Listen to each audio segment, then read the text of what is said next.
दिग्विजय फिर से स्वागत करता हूं आपका स्कोर हाई क्लासेस के यूट्यूब चैनल पर।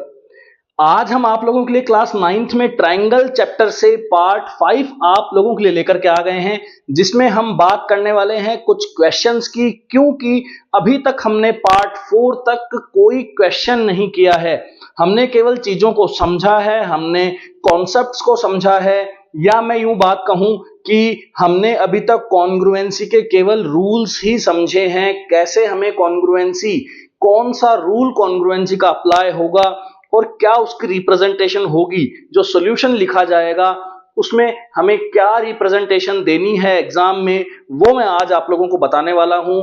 आ जाइए फटाफट से हम क्वेश्चन लगाना शुरू करते हैं। तो क्वेश्चन हम करते हैं सबसे पहले फर्स्ट, दिख रहा होगा आप लोगों को आराम से जी। तो सॉल्यूशन फर्स्ट करते हैं। सॉल्यूशन फर्स्ट को पहले क्वेश्चन पढ़ते हैं। क्वेश्चन बोल रहा है कि AD एंड BC, क्या बोल रहा है क्वेश्चन? AD and BC। तो सबसे पहला आपका काम है AD और BC को देखना। तो आपने देखा AD को, ठीक है जी, और BC को भी देखा। Are equal perpendiculars to a line segment AB। ये जो AD और BC है ये इक्वल परपेंडिकुलर है किस पे?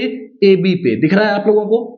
AB पे अगर आप ध्यान से देखेंगे, AB पे ये जो AD है और ये जो BC है ये क्या है बच्चों?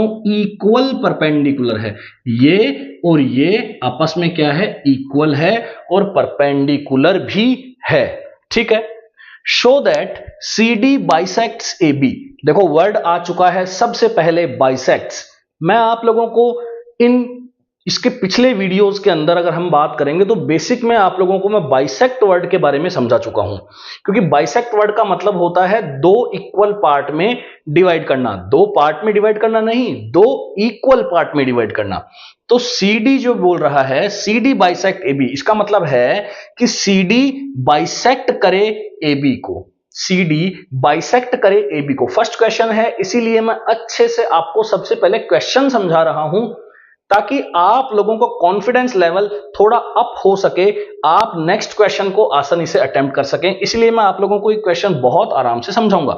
CD बाइसेक्ट्स AB, कि CD AB को क्या करती है? बाइसेक्ट करती है। ये हमें प्रूव करना है। मतलब जो CD है, मतलब ये जो CD है ये AB को दो बराबर भागों में बांटे, ऐसा हमें प्रूव करना है। इसका मतलब देखो CD AB को दो बराबर भागों में बांटेगी, तो AB जब दो बराबर भागों में बटेगा तो एक हिस्सा OB आएगा और एक हिस्सा OA आएगा। तो हमें इसमें एक्चुअली प्रूव क्या करना है? इसमें हमें प्रूव करना है कि OB को हमें OA के इक्वल करना है। ध्यान से देखिए, OB को हमें OA के इक्वल कर रहा है, तभी तो CD AB को क्या करेगी? बाइसेक्ट करेगी। ध्यान से देखो, CD AB को बाइसेक्ट कब करेगी? जब AB को दो बराबर भागों में बांटेगी। AB के दो बराबर भाग कौन कौन से हैं? OB और OA। तो OB और OA को हमें क्या करवाना है? इक्वल करवाना है। अगर हम इन दोनों ट्रायंगल्स को OBC और OAD, ध्यान से देखिए, OBC और OAD इन दोनों ट्रायंगल्स को अगर हम कॉन्ग्रुएंट कर पाने में सफल रहे, अगर हम इन दोनों ट्रायंगल्स को कैसे भी करके कॉन्ग्रुएंट कर पाने में सफल रहे, तो कॉन्ग्रुएंट ट्रायंगल्स की तो खास बात है कि उसके सारे पार्ट्स, कॉरेस्पॉन्डिंग पार्ट्स इक्वल होते हैं। क्लियर है? कॉरेस्पॉन्डिंग पार्ट्स इक्वल हो जाएंगे। 6 पार्ट होते हैं ट्रायंगल के अंदर, जो हमारे नियम में यहां पे लागू हैं। वो कितने पार्ट हैं? 6 पार्ट हैं। कैसे 6 पार्ट? 3 तो उसके एंगल और 3 ही उसकी साइड। 3 एंगल और 3 साइड, इसका मतलब टोटल कितने पार्ट हो चुके हैं? 6 पार्ट। मतलब 6 पार्ट्स का खेल है। लेकिन आप अगर ध्यान से देखेंगे तो रूल्स की बात करें, अगर आप ध्यान से देखें और रूल्स की बात करें तो मैं आपको समझाता हूं कि रूल जो होता है वो एक तो होता है आपका SSS, एक होता है आपका SAS, एक होता है आपका AAS, एक होता है आपका ASA और एक होता है आपका RHS। आई होप आप लोगों को ये 5 रूल याद होंगे। क्लियर है? जिसको नहीं याद है वो पार्ट 4 पहले देखे, उसमें इन 5 रूल्स के बारे में बहुत अच्छे से एक्सप्लेन किया है। आज मैं इसके फर्दर जाना चाहूंगा कि इसमें आगे की क्या कॉन्सेप्ट ऐसी इंपॉर्टेंट है जो हमें इन क्वेश्चन को करने के काम करेगी। तो आप ये देखें कि चीजें तो कितनी है ट्रायंगल के अंदर? 6 है। चीजें हैं कितनी? 6। भाई 3 तो साइड है और 3 क्या है? उसके एंगल हैं। लेकिन जो नियम लगता है, ये जो 5 नियम है, इसमें चीजें कितनी मिल रही है? 3। क्या तीनों एक ही तरफ वाली मिल रही है? नहीं, 3 और 3 6 है, इसमें से कुछ चीज 2 यहां से उठाता है, एक यहां से उठाता है। जैसे ये तीनों एंगल है और ये तीनों साइड है, तो 2 एंगल उठाएगा और एक साइड उठाएगा, तो बना देगा AAS। समझ में आ रही है बात आप लोगों को? अगर 2 एंगल और एक साइड उठाता है, 2 एंगल और एक साइड उठाता है यहां से, तो क्या बना देगा AAS। या फिर 2 एंगल और एक साइड उठा के ये क्या बना सकता है, ASA भी बना सकता है। या 2 साइड उठा के एक एंगल लेता है तो SAS बना देता है, या तीनों साइड उठाता है तो SSS बना देता है। लेकिन AAA नहीं बनाएगा, क्योंकि AAA सिमिलरिटी का रूल है, कॉन्ग्रुएंसी का रूल नहीं है। आप दिमाग से निकाल दीजिए कि यहां पे कोई AAA रूल आएगा, SSS रूल ही आएगा। और SSS रूल अगर बन जाएगा, अगर कोई भी दो ट्राइंगल SSS रूल से कॉन्ग्रुएंट हो चुके हैं, तो उनके कोरेस्पॉन्डिंग एंगल्स ऑटोमेटिकली क्या होंगे, इक्वल होंगे। मैं तुम्हें यही समझाना चाह रहा हूं कि अगर मैंने इन दोनों ट्रायंगल को कॉन्ग्रुएंट कर दिया तो OB को OA के इक्वल होना ही होगा। और ये जो OB OA के इक्वल होगा, कॉन्ग्रुएंसी रूल लगने के बाद में जो नियम लगता है उसे कहा जाता है CPCT। क्या कहा जाता है? CPCT। और CPCT की फुल फॉर्म होती है corresponding parts of congruent triangles. क्या होती है? Corresponding parts of congruent triangles. तो आ जाइए बच्चों, अब बिल्कुल भी आपका टाइम वेस्ट नहीं करेंगे। अभी ये इतना नॉलेज दिया, अब इस पे हम बात करते हैं क्वेश्चन पे। तो सबसे पहले हमें इन क्वेश्चंस की शुरुआत करने के लिए हमें लिखना होगा गिवन। और अगर हम गिवन देखते हैं तो लिखा हुआ है AD एंड BC इक्वल। क्या लिखा हुआ भैया? AD इक्वल क्या है? BC है। एंड AD जो है वो परपेंडिकुलर है AB के, और जो BC है परपेंडिकुलर है AB के। इंग्लिश का ज्यादा यूज करने की नीड नहीं है, मैथमेटिक्स है, मैथमेटिक्स के सिंबल आप लोग देखिए और उस पे आप लोग इसको लिख सकते हैं। ये आपकी लैंग्वेज हो गई, मैथ्स की लैंग्वेज हो गई। गिवन दे दिया आपने, क्लियर है। अब गिवन दे दिया तो आपको टू प्रूव भी लिखना होगा कि आपको एक्चुअली प्रूव करना क्या है। आपको प्रूव करना है कि CD bisects AB, it means OB equal OA। ये आपको क्या करना है जी भाई साहब? प्रूव करना है। तो प्रूफ करना शुरू करते हैं। अब आइडिया तो लग गया कि इन दोनों ट्रायंगल को कैसे भी करके अगर कॉन्ग्रुएंट कर दिया जाएगा तो यहां से OB इक्वल OA हो जाएगा। तो हम करने क्या वाले हैं? हम इन दोनों ट्रायंगल को कॉन्ग्रुएंट करने वाले हैं। तो किन दो ट्रायंगल को कॉन्ग्रुएंट करने वाले हैं? OBC और OAD। तो हम लिखेंगे in triangle OBC and triangle OAD। इन दो ट्रायंगल्स की बात चल रही है। किन दो ट्रायंगल्स की बात चल रही है? OBC और OAD, इन दो ट्रायंगल्स की बात चल रही है। तो इन दो ट्रायंगल में अब हम ये देखते हैं कि हमें एक्चुअली यहां से करना क्या है। अब हमें कौन सा नियम, कायदा, कानून यहां से लगाना है। देखिए भैया, अब आप ध्यान से देखिए, इस डायग्राम को मैं यहां बनाता हूं। सबसे पहले मैं इस डायग्राम को यहां बनाता हूं। ये मैंने बनाया AB, ये बनाया है आपका यहां से BC, और ये बनाया है AD, और ये यहां से मैंने इसको ज्वाइन कर दिया। ठीक है, यहां से नहीं करके थोड़ा सा यहां से कर देते हैं तो थोड़ा ठीक हो जाएगा। ये कर दिया O, ये हो गया आपका AB, ये हो गया C, ये हो गया D। क्या गिवन है? ये गिवन है और ये 90 है। अब आप मुझे एक बात बताओ, छोटी सी बात है, लाइन्स एंड एंगल्स की है, बहुत बेसिक है, कि ये जो AD है तो ये क्या हो गई? AB के क्या हो गई? परपेंडिकुलर हो गई, सही है। और यहां से जो BC है ये भी AB के क्या हो गई? परपेंडिकुलर। तो आप मुझे बताओ, ये भी इसके परपेंडिकुलर है, ये भी इसके परपेंडिकुलर है, इसका मतलब ये दोनों आपस में पैरेलल हुई कि नहीं हुई? बताओ भाई, ये दोनों आपस में पैरेलल हुई कि नहीं हुई? अगर BC और AD आपस में पैरेलल हो गई, अगर BC और AD आपस में पैरेलल हो गई यहां से, तो क्या ये वाला एंगल इसके इक्वल होगा क्या? ध्यान से देखो, क्या ये वाला एंगल इसके इक्वल होगा क्या? देखो ध्यान से, क्या ये वाला एंगल इसके इक्वल होगा क्या? जी बिल्कुल होना होगा। तो हम क्या लिखेंगे? हम ये लिखेंगे कि एंगल, देखो अब आपको ये देखना होगा कि यहां पे रूल कौन सा लगेगा। अब आप ध्यान से देखो कि ये इस ट्रायंगल का, इस वाले ट्रायंगल का ये वाला एंगल इस वाले ट्रायंगल के इस एंगल के इक्वल है। ध्यान से देखो, दो गोलों को ध्यान से देखो, ये वाला एंगल इस एंगल के क्या है? इक्वल है। ठीक है, ये साइड इसके इक्वल ऑलरेडी इसने दे रखी है, और ये इसमें 90 है तो इसमें भी कितना है? 90। इसका मतलब ये जो दोनों ट्रायंगल है इसके अंदर रूल लग रहा है ASA, क्योंकि यहां पे भी क्या है? ASA। ASA रूल बोलता क्या है? ASA रूल ये बोलता है कि किसी एक ट्रायंगल के दो एंगल और उसके बीच की साइड, किसी एक ट्राइंगल के दो एंगल और उसके बीच की साइड दूसरे ट्राइंगल के दो एंगल और बीच के साइड के क्या होनी चाहिए, कॉन्ग्रुएंट होनी चाहिए, या मैं यूं कहूं इक्वल होनी चाहिए, तब नियम लग जाता है। तो आप यहां से देखिए कि ये वाला एंगल भैया इसके इक्वल है, ये वाला इसके इक्वल है, और ये साइड इसके इक्वल अगले ने दे रखा है, और ये वाला एंगल अगले ने दे रखा है, तो लग गया ना भैया ASA। तो बस अब हमें लिखना है। अब हम क्या लिखेंगे, हम लिखेंगे angle OBC, angle OBC equal है एंगल OAD के। लिख दिया OAD के।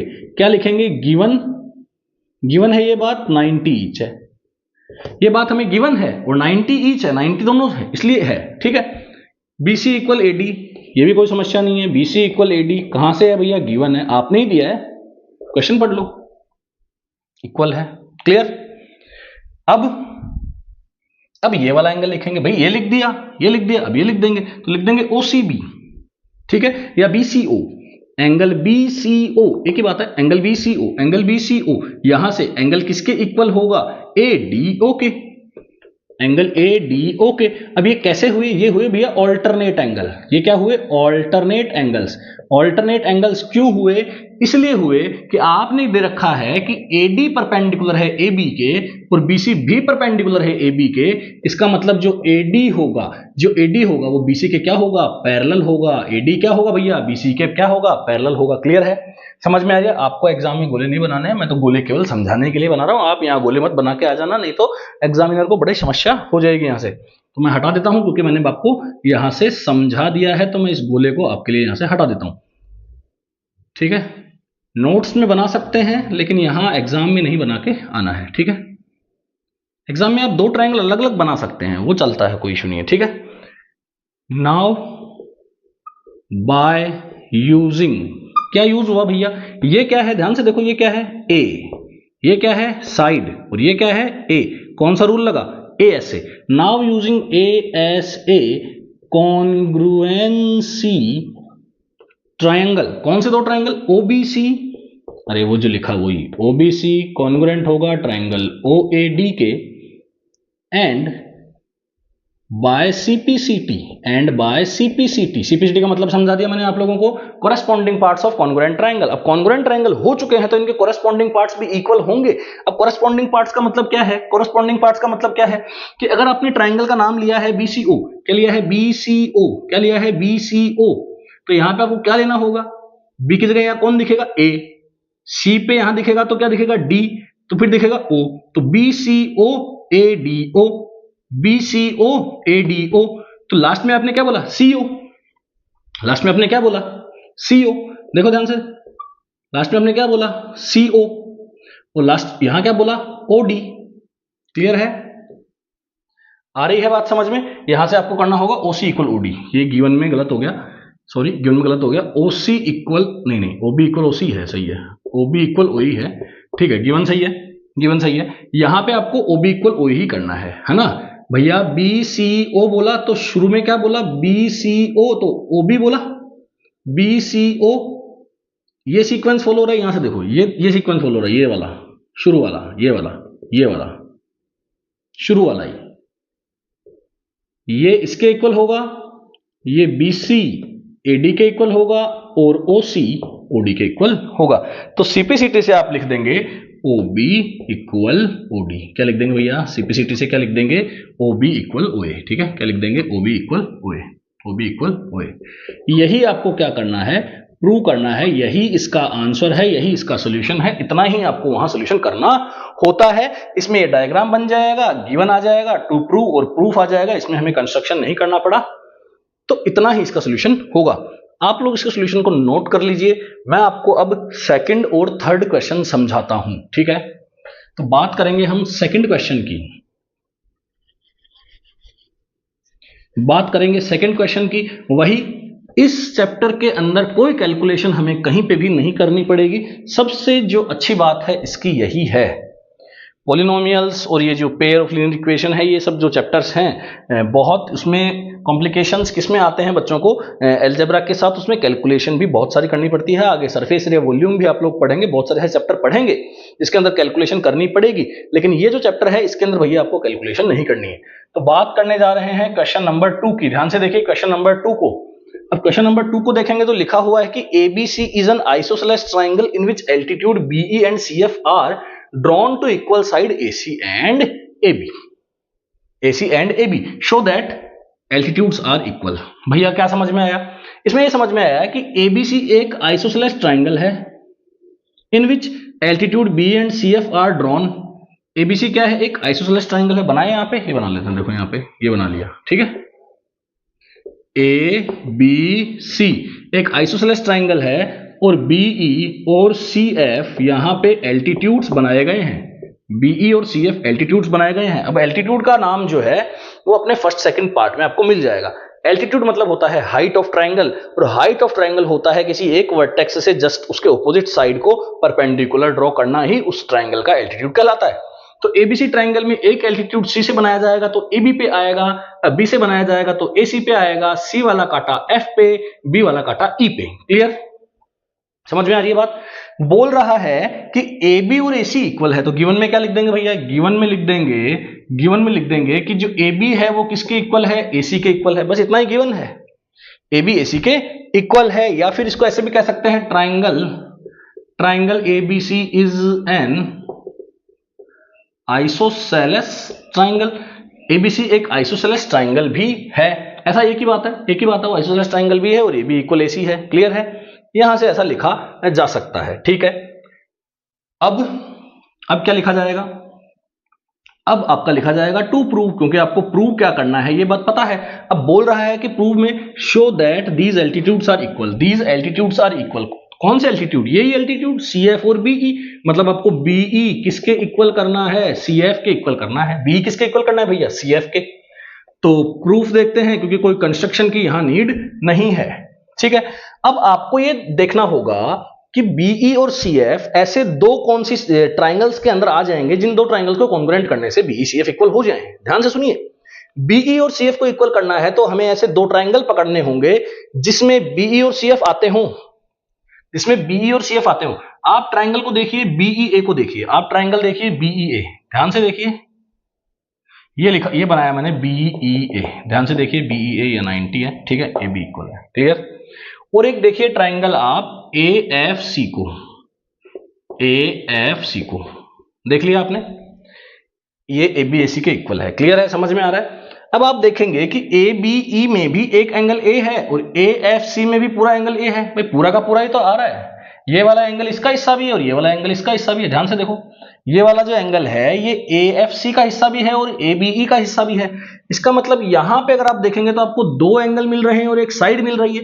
दो एंगल मिल रहे हैं और एक साइड मिल रही है। अगर दो एंगल और एक साइड आपको मिल रही है यहां से भैया, तो AAS लग सकता है कि नहीं लग सकता? ASA तो नहीं लगेगा, क्योंकि दो एंगल और एक साइड का तो दो ही नियम है, एक तो AAS है और एक ASA है। ASA तो नहीं लगेगा, क्योंकि ASA के अंदर साइड बीच वाली होनी चाहिए। क्या यहाँ पे साइड बीच वाली है क्या? इन दो एंगल के साइड बीच वाली तो ये होनी चाहिए ना, ये तो नहीं है, ये तो गिवन नहीं है। तो साइड दूसरी वाली गिवन है तो बहुत अच्छी बात है। तो यहाँ पे क्या लग जाएगा? AAS लग जाएगा। तो हम लिखेंगे क्या? हम लिखेंगे in triangle AEB and triangle AFC, triangle AFC। क्या बातें लिखनी है? तीन बातें लिखनी है। तीन बातें कौन से सीक्वेंस में लिखनी है? AAS के सीक्वेंस में लिखनी है। तो लिखेंगे A, तो लिखेंगे भैया BAE, एंगल BAE इक्वल है एंगल CAF, एंगल CAF। कोई टेंशन तो नहीं है आप लोगों को? BAE CAF दोनों एंगल इक्वल है, यहां लिख देंगे कॉमन एंगल। क्लियर? रूल पता चल जाता है एक बार कि ये रूल लगेगा, बस खत्म है, क्वेश्चन खत्म है, कुछ नहीं करना। अब AA लिख लिया, एक और A लिखेंगे तो लिखेंगे AEB, angle AEB equal angle AFC CFA भी लिख सकते हैं, एक ही बात है। ये 90 ईच, क्योंकि ये बोला गया है कि CF और BE क्या है? एल्टीट्यूड है। क्या रीजन लिखेंगे? CF and BE perpendicular to, CF किसके है? AB के, AB एंड AC के। ज्यादा इंफॉर्मेशन डालने से भी कोई नीड नहीं है, चल जाएगा इतना, ठीक है। AA लिख दिया, AA लिख दिया, ये क्या है भैया? A है। ये क्या है भैया? A है, लिख दिया AA। अब क्या लिखना है? S लिखना है, तो S कौन सी लिखोगे? AB इक्वल AC लिख दो, AB इक्वल AC। गिवन आपने ही दी है, हमें तो दी, साफ है, दिया है ना भैया, दी है। So using AAS congruency triangle, कौन से भैया ट्राइंगल, जो नाम लिखे हैं वही, और क्या, जो नाम लिखे हैं वही, क्योंकि ए बोला तो ए बोला, ई बोला तो एफ बोला, अब अपने आप बी बोलेंगे तो सी बोलेंगे, तो AEB ट्राइंगल AEB कॉन्ग्रुएंट होगा ट्राइंगल किसके, AFC के, किसके होगा, ट्राइंगल AFC के, एंड बाय CPCT, CPCT का मतलब क्या है, corresponding parts of congruent triangle, CPCT से जो बाकी के 3 हिस्से होंगे वो इक्वल हो जाएंगे। ध्यान से सुन लो, जो वीडियो देख रहा है वो बच्चा ध्यान से सुन लो, नियम में कितनी चीजें हैं, 3 चीजें हैं, टोटल कितनी चीजें हैं, 6 चीजें हैं, तो जो नियम में आ गई उसके अलावा जो बच गई वो सब इक्वल होंगी, जो नियम में आ गई उसके अलावा जो बच गई सब इक्वल होंगी। नियम में क्या आया है, AAS, नियम में क्या आया है भैया, AAS, तो 2 साइड बच गई ना, 2 कोरेस्पोंडिंग साइड बच गई, तो 2 कोरेस्पोंडिंग साइड कौन सी आएगी, एक तो AE किसके इक्वल होगा, AF के, ध्यान से देखो, AE किसके इक्वल होगा, AE किसके इक्वल होगा, AF के, और यहां से BE किसके इक्वल होगा, CF के, तो यहां से क्या लिख दोगे भैया, BE इक्वल CF, और हेंस प्रूव लिख के आपका काम हो जाएगा। क्वेश्चन नंबर 2 भी हो चुका है, ये आप लोगों का question number HW, 3rd question HW होगा।